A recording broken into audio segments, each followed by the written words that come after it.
warahmatullahi wabarakatuh. Kembali berjumpa dengan saya, Hirs Munarif dari Forum News Network. Pemerintah Amerika Serikat menolak mengucapkan selamat atas kemenangan pasangan Prabowo Gibran pada Pilpres 2024. Sikap dari pemerintah Amerika Serikat itu berbeda dengan beberapa negara sekutunya yang menjadi tetangga Indonesia seperti Australia dan Singapura. Keduanya itu sudah mengucapkan selamat kepada Prabowo. Alih-alih mengucapkan selamat kepada Prabowo dan Gibran atau khususnya pada Prabowo, pemerintah Amerika Serikat itu malah memilih mengucapkan selamat kepada rakyat Indonesia atas partisipasinya yang tinggi dalam pemilu kemarin. Dalam pernyataan pers yang dimuat di situs Kedutaan Besar Amerika Serikat di Jakarta hari Kamis 15 Februari 2024, juru bicara Departemen Luar Negeri Amerika Serikat, Matthew Perry, menyampaikan pernyataan yang cukup diplomatis. Kami mengucapkan selamat kepada rakyat Indonesia atas partisipasi yang tinggi dalam pemilu kemarin. Pemungutan suara ini merupakan bukti ketangguhan dan kekuatan komitmen masyarakat Indonesia terhadap proses demokrasi serta lembaga-lembaga pemilihan umum. Kami menantikan Komisi Pemilihan Umum (KPU) mengenai hasil resmi pemilu. Tahun ini, seiring dengan perayaan 75 tahun hubungan diplomatik Amerika Serikat Indonesia, kami berharap dapat bekerja sama dengan Presiden terpilih dan pemerintah Indonesia berikutnya, serta lembaga-lembaga legislatif untuk mewujudkan prioritas bersama yang bermanfaat bagi rakyat kedua negara, termasuk mengatasi perubahan iklim, memastikan kawasan Indo-Pasifik yang makmur dan aman, dan juga menjaga stabilitas internasional. Amerika Serikat dan Indonesia adalah mitra dekat yang dipandu oleh prinsip-prinsip yang ditetapkan dalam kemitraan strategis komprehensif. Bersama dengan pemerintahan baru Indonesia, kita akan bekerja untuk mewujudkan masa depan yang lebih baik bagi warga negara kita dan mengatasi tantangan paling mendesak di abad ke-21. Coba perhatikan, sampai 2 kali ya Matthew Perry ini menyebut dia siap bekerja sama dengan pemerintahan baru di Indonesia. Tapi sama sekali di situ tidak menyinggung nama Prabowo. Ini tentu saja kalau dari sisi diplomatik ini menyiratkan sesuatu. Ada yang masih mengganjal tampaknya ini antara pemerintah Amerika Serikat dengan Prabowo Subianto, saya kira ya. Atau bisa jadi juga berkaitan dengan kehadiran Gibran gitu, yang dalam cara pandang Amerika tentu saja ini sangat tidak demokratis ya, di mana anak seorang presiden yang belum cukup usianya kemudian dipaksakan untuk lolos persyaratannya melalui Mahkamah Konstitusi dan akhirnya mendampingi Prabowo Subianto sebagai calon wakil presiden. Ini kita tidak jelas apakah lebih pada hubungan masa lalu Prabowo dengan Amerika Serikat atau faktor Gibran. Karena kalau kita lihat sebenarnya hubungan dengan Prabowo dengan Amerika Serikat itu sudah pulih dalam beberapa tahun terakhir ini.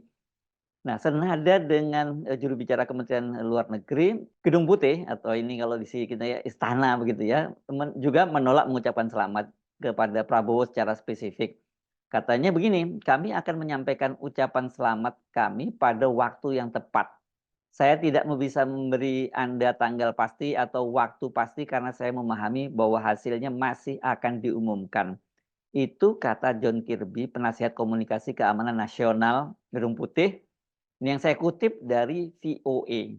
John Kirby ini ditemui oleh VOA dan ketika ada pengarahan di Gedung Putih, dan kami, kata John Kirby, akan menghormati suara dan suara rakyat Indonesia. Prabowo kan berdasarkan hasil hitung cepat bersama Gibran ini disebutkan memperoleh suara di atas 50%, meninggalkan pesaingnya Anies Baswedan dan Ganjar Pranowo. Tetapi kan kita tahu juga sekarang ini banyak sekali bermunculan laporan-laporan kecurangan, dan ini kalau menurut penilaian Bawaslu ini berpotensi untuk digugat ke Mahkamah Konstitusi. Jadi saya kira Amerika Serikat di luar mungkin ada ganjalan-ganjalan lain kelihatannya lebih memilih berhati-hati karena prosesnya belum selesai. Ini tentu kalau bagi Anda pendukung paslon 01 dan 03 ini memberikan semacam cerca harapan ya, masih ada proses. Ada negara seperti Amerika yang tidak bisa kita abaikan saja, tidak kita bisa abaikan begitu saja perannya dalam geopolitik global yang sampai sekarang belum mengakui hasil quick count yang dirilis oleh sejumlah lembaga survei. Prabowo ini memang punya story tersendiri dengan pemerintah Amerika Serikat. Dia sempat di-ban atau ditolak masuk ke Amerika Serikat itu selama dua dasawarsa ya. Ini setelah peristiwa penghilangan paksa sejumlah aktivis pada tahun 1997 sampai 1998, masa-masa akhir Orde Baru, dan Pak Harto itu adalah mertua dari Prabowo Subianto. Pada waktu itu Prabowo dinilai melakukan pelanggaran HAM, termasuk juga pelanggaran HAM di Timur Timur. Sejak itu dia dilarang masuk Amerika Serikat. Dan isu ini memang selalu menjadi senjata bagi lawan-lawan Prabowo setiap kali dia mengikuti kontestasi Pilpres. Ini dimulai dengan ketika dia masih berpasangan dengan Megawati sebagai calon wakil presiden, dan kemudian juga dalam Pilpres 2 kali kita pada 2014 dan 2019 ketika dia berhadapan dengan Joko Widodo. Soal pelanggaran HAM ini selalu menjadi senjata bagi lawan politiknya, termasuk juga Jokowi. Tapi anehnya sekarang justru Jokowi yang mendukung Prabowo dan memasangkan dengan putranya Gibran Rakabuming. Pada tahun 2000 itu Prabowo mencoba masuk ke Amerika. Dia berencana menghadiri wisuda anaknya, anak tunggalnya Regowo Hadi Prasetyo atau Didit, yang sekolah di Amerika pada waktu itu. Namun Prabowo yang mantan komandan pasukan khusus dan juga sebagai Pangkostrat itu, dia ditolak masuk ke Amerika. Tidak jelas alasan Departemen Luar Negeri Amerika Serikat menolak visa Prabowo pada waktu itu. Namun kalau mengutip laporan New York Times pada Maret 2014 disebutkan bahwa Washington, artinya pemerintahan Amerika Serikat itu memang sengaja menjaga jarak atau menjauhkan diri dari pendukung Soeharto setelah jatuhnya rezim Orde Baru.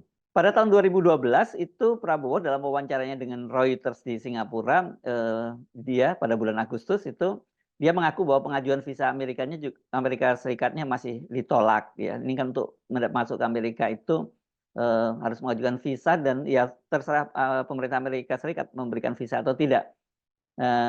Prabowo menyebutkan tuduhan bahwa dia terlibat dalam sejumlah kekerasan di akhir masa rezim Orde Baru itu menjadi alasan penolakan tersebut. Pada tahun 2020 akhirnya pada era pemerintahannya Trump itu kemudian dicabut larangan de facto Prabowo masuk ke Amerika Serikat, dan sebagai Menteri Pertahanan itu Menteri Pertahanannya Jokowi, dia bertemu dengan Menteri Pertahanan dan sejumlah petinggi Kementerian Pertahanan Amerika Serikat di Pentagon. Ini saya kira masa yang bersejarah ini buat Prabowo. Ketika ditanya oleh VOA tentang apakah pemerintahan Biden merasa nyaman dengan rekam jejak Prabowo, Kirby menggarisbawahi bahwa hak asasi manusia telah menjadi dasar kebijakan luar negeri Biden. Nah, ini tentu menarik kalau alasannya seperti itu ya. Tidak ada percakapan antara Trump, ini ditulisnya Trump, tapi maksudnya Biden ini saya kira ya yang dimaksud. Dan para pemimpin asing dimanapun di dunia di mana dia tidak mengangkat isu dan kekhawatiran mengenai hak-hak asasi manusia dan hak-hak sipil, itu kata Kirby, itu tidak akan berubah. Sikap pemerintahan Amerika Serikat yang tidak segera menyampaikan ucapan selamat kepada Prabowo ini tentu saja menimbulkan pertanyaan. Dan nggak salah kalau kemudian orang mengkait-kaitkan dengan rekam jejak Prabowo dan hubungannya dengan Amerika Serikat. Kendati seperti saya sebutkan tadi pada tahun 2020 pada masa pemerintahannya Trump itu dia sudah diizinkan masuk. Tetapi kan memang policy antara Demokrat dengan Republik itu sangat berbeda sekali ya.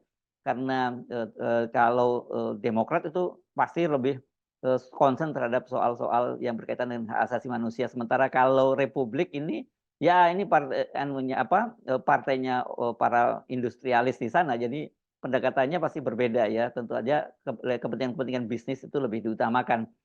Nah, ini tentu jadi pertanyaan besar, mengapa pemerintah Amerika Serikat di bawah Biden ini terkesan mengambil sikap yang lebih berhati-hati dan tetap berjarak dengan Prabowo. Hal itu berbeda dengan negara sekutunya seperti Australia dan Singapura. Ya, ini memang biasa nih Amerika Serikat melalui proksinya gitu, dia pasti mengirim dulu proksinya untuk menjajaki itu, dan sementara Amerika Serikat paling belakangan tuh. Melalui akun Instagramnya itu Prabowo memposting saat dia sedang menerima telepon dan disebutkan dia menerima telepon setidaknya dari 5 orang pemimpin pemerintahan ya, pemerintahan asing ini ya, pemerintahan negara lain. Yang pertama itu dia menerima telepon dari Perdana Menteri Australia Anthony Albanese, kemudian Wakil Perdana Menteri Australia Richard Marles, dan Perdana Menteri Singapura Lee Hsien Loong atau BG Lee. Ini adalah dua sekutu dari Amerika Serikat, atau dua proksi dari Amerika Serikat yang negaranya tidak jauh dari Indonesia. Selain itu, dia juga menerima ucapan selamat dari Perdana Menteri Malaysia Anwar Ibrahim dan Presiden Sri Lanka Ranil Wickremesinghe. Tentu kita masih harus terus menunggu bagaimana sikap dari pemerintah Amerika Serikat andaikan nanti kemudian KPU sudah menetapkan bahwa Prabowo dan Gibran itu sebagai pemenang Pilpres. Apakah mereka juga tetap tidak akan mengucapkan selamat? Nah, ini juga yang menjadi tanda tanya. Tetapi sebenarnya selain Amerika Serikat sampai sekarang Cina pun ya sampai berita ini turunkan itu belum mengucapkan ucapan yang selamat yang sama, karena bagaimanapun ini penting ya ucapan dari dua negara ini, dua negara adidaya ini, dari Cina dan dari Amerika Serikat. Di satu sisi memang di bawah pemerintahan Jokowi itu sekarang Indonesia itu lebih dekat dengan Cina, sementara Pak Prabowo bagaimanapun kan dia menyatakan akan meneruskan garis politik dari Presiden Jokowi. Tentu dalam hal ini ada kaitannya juga dengan Cina. Sementara Amerika tentu saja tidak bisa diabaikan begitu saja. Saya Hersmunarif dari Forum News Network. Sampai jumpa lagi. Wassalamualaikum warahmatullahi wabarakatuh.